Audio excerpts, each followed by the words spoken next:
তো গাইস সকাল সকাল উঠে আমি কাজে বেরিয়ে পড়লাম। তো গুটি গুটি পায়ে যাচ্ছিলাম। তো সাথে ছিল আমাদের ডগেশ ভাই, ওকেও সাথে করে নিয়ে গেলাম কাজের উদ্দেশ্যে। তো যেতে যেতে রাস্তায় দেখলাম আমাদের সাইড দেখা যাচ্ছে। তো সাইডে বাইরে যেমন লাগছে ভেতরে আরও বেশি ভালো লাগবে না, अच्छा। কারণ ভেতরে এর থেকে বেশি টাকা খরচা করেছি বলে তাই ভালো লাগবে না। তো তারপরে কাজে লেগে গেলাম।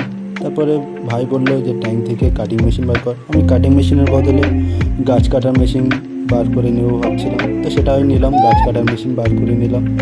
তো নেওয়ার পরে ওটা ভাইকে দিয়ে একটু গার্ডেনের দিকে ঘুরে আসতে मौसम तो গেলাম। ऐसा लग रहा है তো दिल এখান गार्डन থেকে गार्डन কিছুটা हो रहा है।